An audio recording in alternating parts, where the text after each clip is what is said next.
But let's talk more about the shutdown showdown that we're facing right now and this marathon protest on the Senate floor happening now. Let's bring in Senator Bob Corker, Republican from Tennessee, to talk more about this. Senator, it's great to see you this morning.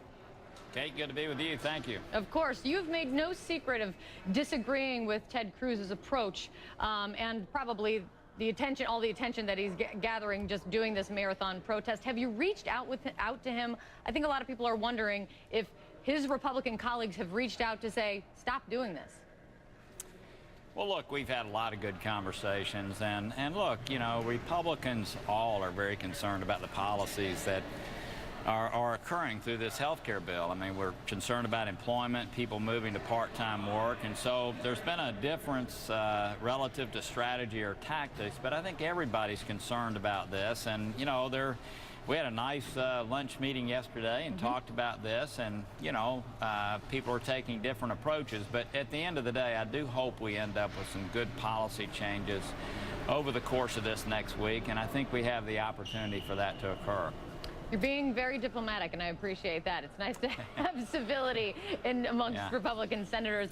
What damage, though, is Senator Ted Cruz doing to the process? He knew before he started that this was not really a filibuster. He knows the vote is going to go forward. So what damage is he doing?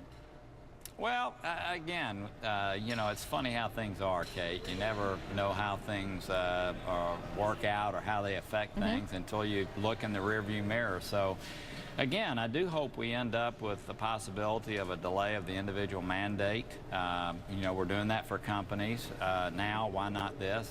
Maybe a delay in the subsidy, since you cannot even verify people's income at present. So, you know, there are things that could come out of this that are positive, and each day is different and new around here. As you know, you never know what the next turn is going to be. What we do know is that, you know, government is going to shut down if it's not funded on September the 30th. And my sense is before that occurs, we'll end up with a resolution and move on to the next issue, which is the debt ceiling.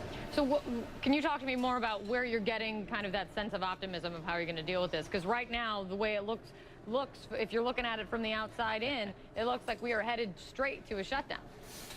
You know, Kate, if you don't have some degree of optimism working in this place, then, you know, you'd have a very, very difficult career here. But look, I came here hoping that we would do things to make our country stronger. I think we've been Republicans, candidly, over the last couple of years have been able to get some permanent tax policy in place. For the first time ever, 2 years in a row, actual reductions in spending. And what I hope is going to happen again through the CR process and the debt ceiling process is that we will keep our eye on that. The fact that we need to make our country stronger. I think you know, Kate, I travel the world on behalf of our country. I'm on the Foreign Relations Committee. And people are concerned about our ability to keep our commitments around the world. I think you know it's affecting our economy here, not just this health care bill, but our inability to really get our house in order fiscally. So, again, these things are not fun to watch. Americans are busy doing the things they do at home and sometimes don't understand all the intricacies of what's going on. But I have a feeling something fairly good can come out of this, and these machinations back and forth and discussions over which is the best tactic, those will be long forgotten if we can get some good policies in place. It's good to be a glass half full kind of guy, and I appreciate that. I really do. Here. Thank you. Yeah, exactly. Yeah, thank you. Help me understand, though, what is the end game? Because right now, if you look at the clock that's ticking and the Senate clock, and we don't need to get into procedure because it bores everyone, but how it works in the Senate, it can take us right through the weekend, which will give basically no time for the House to respond before we hit that deadline. So give me some insight, some assurance, rather than just other than optimism, of where the negotiations stand on how to avoid this. Well, actually, there are no negotiations right now. We did have a discussion yesterday at lunch about whether it would make sense to yield back some time, and this again is on the motion to proceed, an arcane procedure here in the Senate, to give the House some opportunities to respond to what might come over from the Senate. I know that House members are already talking about how they might respond if the defunding component ends up being stripped out. But look, you know, it's just a standard civics class, Kate. You know, the Republicans control the House. Democrats control the Senate and the White House, and so obviously, you know, with 1/3 of government, it's very difficult for a sweeping change to occur.